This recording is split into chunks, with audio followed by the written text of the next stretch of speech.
నమస్తే welcome to our channel. Jaganmohan Reddy ఎంతో కష్టపడి 17 మెడికల్ కాలేజీలను రాష్ట్రానికి తీసుకొస్తే కూటమి ప్రభుత్వం అధికారంలోకి వచ్చిన తర్వాత చంద్రబాబు నాయుడు గారు వాటన్నిటిని చంపేస్తున్నారని, మరి ఈ వైద్య కళాశాలను అన్నిటినీ కూడా ప్రైవేటీకరణ చేస్తున్నారని వైసీపీ పెద్ద ఎత్తున ప్రచారం చేస్తుంది. మరి ఇందులో వాస్తవం ఎంత ఉంది, అసలు ఎవరి హయాంలో ఎన్ని వైద్య కళాశాలలు రాష్ట్రానికి వచ్చాయి, ఇటువంటి అంశాలన్నీ కూడా చర్చించడానికి మనతో పాటుగా ఉన్నారు సీనియర్ జర్నలిస్ట్ సత్యమూర్తి గారు. నమస్తే సార్. నమస్కారం అండి. చంద్రబాబు నాయుడు గారు ఇప్పుడు ఈ జగన్మోహన్ రెడ్డి ఏవైతే 17 మెడికల్ కాలేజెస్ తెచ్చానో అని చెప్తున్నారు సార్ వైసీపీ వాళ్ళు, మరి వాటిని అన్నింటినీ కూడా ప్రైవేటీకరణ చేస్తున్నారని, ఈవెన్ స్థలాలు కేటాయిస్తే అది కూడా ప్రైవేటీకరణ చేస్తున్నారని చెప్పి పెద్ద ఎత్తున ప్రచారం చేస్తున్నారు. ఒక జర్నలిస్ట్ గా నిష్పక్షపాతంగా మీరు ఈ మెడికల్ కాలేజెస్ రాష్ట్రానికి ఎన్ని వచ్చాయి, ఎవరి హయాంలో ఎన్ని వచ్చాయో చెప్తారని అనుకుంటున్నాం సార్. అంటే ఇది వైద్య విద్య అనేది చాలా ఇంపార్టెంట్. ఎందుకంటే మొత్తం సమాజంలో వైద్యుల కొరత చాలా తీవ్రంగా ఉంది. ప్రభుత్వ హాస్పిటల్స్లోనే కాదు, ప్రైవేట్ హాస్పిటల్స్లో కూడా ఇప్పుడు చాలామంది సూపర్ స్పెషాలిటీ స్పెషలిస్ట్ డాక్టర్లు వీళ్ళందరూ అవసరం అవుతున్నారు. అటువంటి సమయంలో వైద్య విద్య మీద ఎవ్వరూ కూడా అంటే ఛాన్స్ తీసుకోవడానికి వీల్లేదు, గేమ్స్ ఆడటానికి అంతకన్నా వీల్లేదు. ఇదంతా ఎందుకు చెప్పాను అంటే వైద్య విద్యకి సంబంధించి బాధ్యతాయుతమైన నిర్ణయాలు తీసుకోవాలి అనేది చెప్పటానికే నేను ఈ ఇంట్రడక్షన్ చెప్పింది. జగన్మోహన్ రెడ్డి పార్టీకి సంబంధించిన వాళ్ళు చాలామంది జగన్మోహన్ రెడ్డి 17 మెడికల్ కాలేజీలు కట్టేశాడు అని చెప్తున్నారు. 5 సంవత్సరాల కాలంలో 17 మెడికల్ కాలేజీలు కట్టేశాడు అనేది వాళ్ళు చేస్తున్న ప్రచారం. ఇది మాత్రం కరెక్ట్ కాదు. జగన్మోహన్ రెడ్డి 17 మెడికల్ కాలేజీలు కట్టలేదు. అతను అంటే నియరింగ్ కంప్లీషన్ అంటారు, అంటే పూర్తి కావచ్చే దశకి వచ్చినవి 4 మెడికల్ కాలేజీలు మాత్రమే.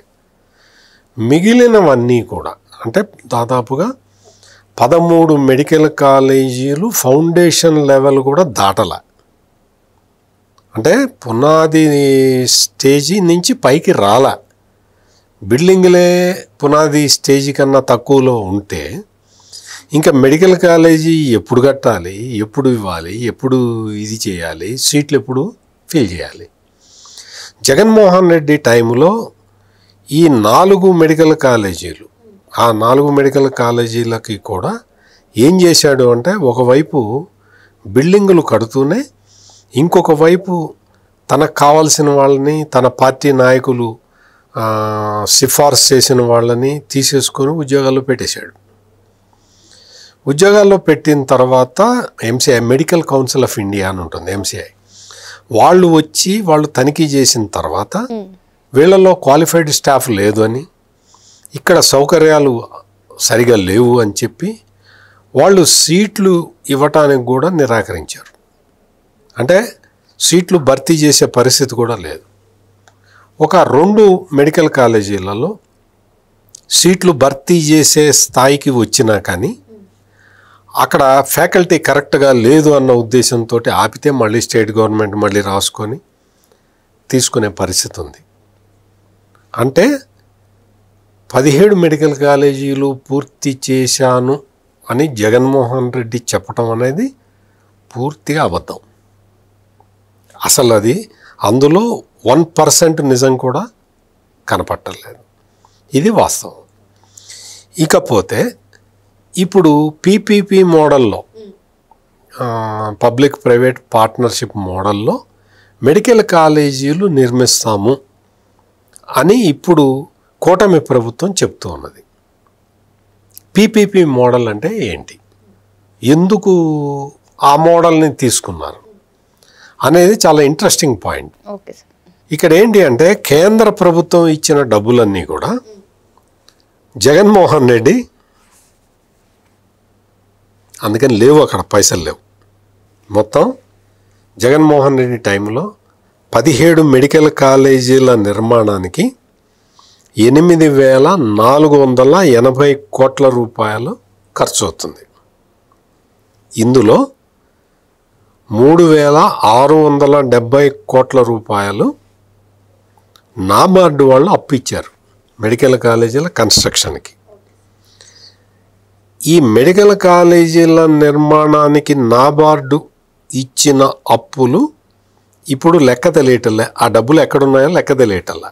అంటే 3,672 కోట్ల రూపాయలు జగన్మోహన్ రెడ్డి అప్పుగా తీసుకొచ్చి ఏం చేశాడో ఇప్పుడు ప్రభుత్వానికి అర్థం కావట్లేదు. అంటే లెక్కలు డొక్కలు లేవు. కేంద్ర ప్రభుత్వం కేంద్ర ప్రభుత్వం ఇచ్చిన ఆర్థిక సహాయంతో కొన్ని పునాదుల వరకు వచ్చున్నాయి. ఇది జరిగింది.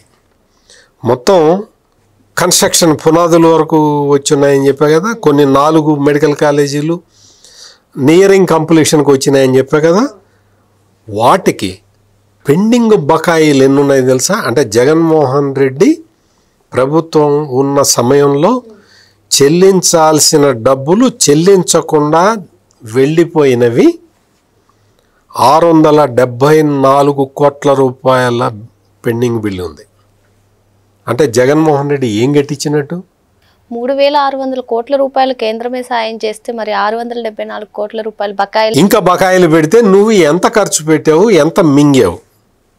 ఓకేనా? ఇప్పుడు ఈ పెండింగ్ బిల్స్ ఇవ్వాలి. మరి ఆ డబ్బులు ఏం చేశాడు జగన్మోహన్ రెడ్డి? తెలియదు, చెప్పరు, ఎవరు చెప్పరు. టీచింగ్ ఫ్యాకల్టీ లేరు, పారామెడికల్ సిబ్బంది లేరు, ఇంకా మెడికల్ స్టూడెంట్స్ ఉండేందుకు హాస్టల్ సౌకర్యం కూడా లేదు అని చెప్పి ఎంసీఐ వాళ్ళు కంప్లైంట్ చేశారు, రిపోర్ట్ ఇచ్చారు. ఎంసీఐ వచ్చి తనిఖీ చేస్తే తేలింది ఇది. నువ్వేం చేసావు? మార్కాపురం మెడికల్ కాలేజీ 17% మాత్రమే పూర్తయింది. మదనపల్లి మెడికల్ కాలేజీ కేవలం 12% పూర్తయింది. అంటే ఫౌండేషన్ దాటి పైకి రాలా. ఆదోని కాలేజీ 15% కన్స్ట్రక్షన్ మాత్రమే కంప్లీట్ అయింది. పులివెందుల్లో కూడా మెడికల్ కాలేజీని కంప్లీట్ చేయాలి. నేను మీకు కాలేజీల పేర్లు, ఊరి పేరు, కాలేజీ పేరుతో సహా చెప్తున్నా. మీరు కావాలంటే నాది తప్పు, నేను తప్పు చెప్తున్నాను అంటే వెరిఫై చేసుకోవచ్చు కదా, ఎవరైనా వెరిఫై చేసుకోవచ్చు. తప్పుని ఇంత బ్లేటెంట్గా చెప్పలేం కదా, పబ్లిక్లో అంత చెప్పలేం కదా. సో ఇది పరిస్థితి. ఇటువంటి పరిస్థితుల్లో ఏం చేయాలి? అంటే డబ్బులు లేవు, ఉన్న డబ్బులు లెక్క తేలటం లేదు, పెండింగ్ బిల్స్ పెరిగిపోతున్నాయి.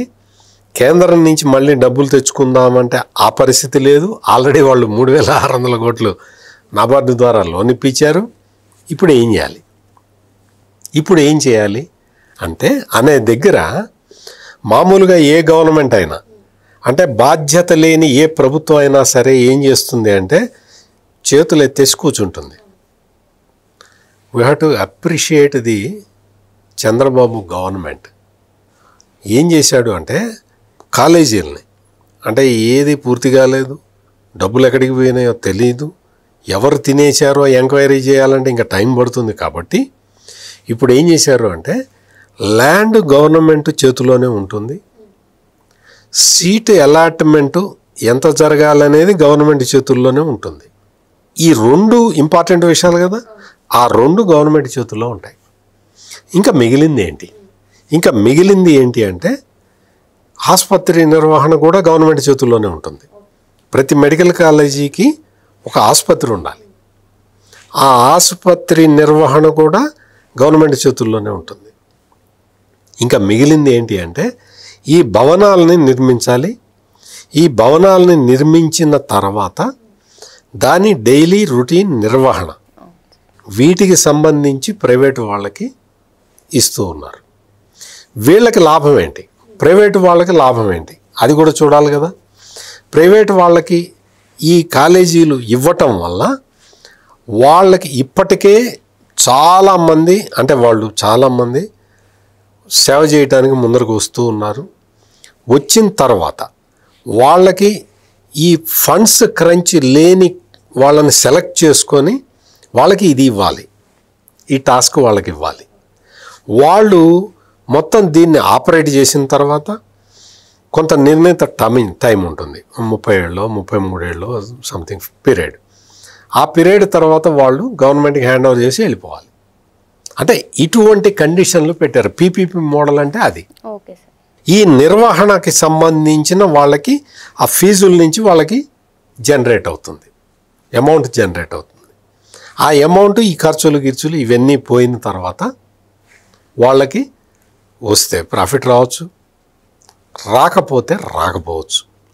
ముందర ఒక 5-6 సంవత్సరాల పాటు అసలు ప్రాఫిట్ అన్న మాటే రాకపోవచ్చు.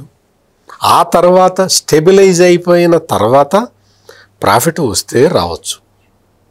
ఇది పరిస్థితి. ఇక్కడ జగన్మోహన్ రెడ్డి ఏం చేశాడంటే, ఇప్పుడు చంద్రబాబు నాయుడు ప్రభుత్వం ఈ మెడికల్ కాలేజీలని అమ్ముకుంటున్నది అని ప్రచారం చేస్తూ ఉన్నాడు. ఇప్పుడు నేను చెప్పిన సిస్టంలో దీన్ని అమ్మటం ఎట్లా అవుతుందో మీరు చెప్పండి. అమ్మటం అంటే ఏంటో తెలుసా? అమ్మటం అంటే వైద్య విద్యని అమ్మటం అంటే ఏంటి అంటే, ఒక్కసారి జగన్మోహన్ రెడ్డి ఇచ్చిన జీవో నెంబర్ 108 డేటెడ్ 19/7/2023 అంటే 2023 సంవత్సరంలో జూలైలో 19వ తారీఖు ఇచ్చిన జీవో నెంబర్ 108 చదివితే మెడికల్ సీట్లు అమ్మటం అంటే ఏంటో తెలుస్తుంది. జగన్మోహన్ రెడ్డి ఈ సీట్లని అడ్డంగా అమ్మేశాడు. ఈ జీవో ద్వారా 108 జీవో ద్వారా మెడికల్ కాలేజీలో సీట్లను అమ్మాడు. 35% సీట్స్ సెల్ఫ్ ఫైనాన్స్ కింద అమ్మేశాడు జగన్మోహన్ రెడ్డి. ఈ విషయం చాలామందికి తెలియదు. 35% సీట్లు సెల్ఫ్ ఫైనాన్స్ కింద అమ్మాడు. అంటే ఏంటి? ఆ సీటుకి ఎంత ఖర్చు అవుతుందో ఆ ఖర్చు, ఈ విద్య చెప్పటానికి అయ్యే ఖర్చు, ఈ హాస్పిటల్ నిర్వహణకు అయ్యే ఖర్చులు ఇవన్నీ కూడా స్టూడెంటే పెట్టుకోవాలి. అంటే స్టూడెంట్కి సెల్ఫ్ ఫైనాన్స్ అంటే జనరల్గా మామూలు సాధారణ మాటల్లో చెప్పాలి అంటే బ్లాక్ టికెట్లని నేరుగా అమ్మేశాడు, పబ్లిక్లో అమ్మేసినట్టు. ఏదైనా సినిమాకి బ్లాక్ టికెట్లు ఉంటాయి కదా, ఇప్పుడు ఆన్లైన్ వచ్చింది కాబట్టి బ్లాక్ టికెట్లు లేవు, కానీ మామూలుగా చెప్తున్నా. ఆ బ్లాక్ టికెట్లని డైరెక్ట్గా ఈ థియేటర్ యజమానే అమ్మేసినట్టు ఎక్కువ రేటుకి. ఈ సెల్ఫ్ ఫైనాన్సింగ్ మోడల్ని 35% సీట్లని సెల్ఫ్ ఫైనాన్స్ కింద ఇచ్చేస్తున్నామని జీవో తెచ్చిందే ఈ జగన్మోహన్ రెడ్డి. మరి ఇప్పుడు ఎందుకు సార్ పేద తరగతి కుటుంబాలకి వైద్య విద్యను దూరం చేస్తున్నారని వైసీపీ పెద్ద ఎత్తున ప్రచారం చేస్తుంది? మరి ఆ జీవో రిలీజ్ చేసినప్పుడు ఎందుకు వ్యతిరేకించలేదు? అతనే చేశాడు కదా. 108 జీవో రిలీజ్ చేసిందే జగన్మోహన్ రెడ్డి. ఆ రోజున తెలుగుదేశం చెప్పింది, నువ్వు అమ్ముకుంటున్నావా, సీట్లు అమ్ముకుంటున్నావు, మెడికల్ సీట్లు అమ్ముకుంటున్నావు, నువ్వు తప్పు అని చెప్పారు వాళ్ళు.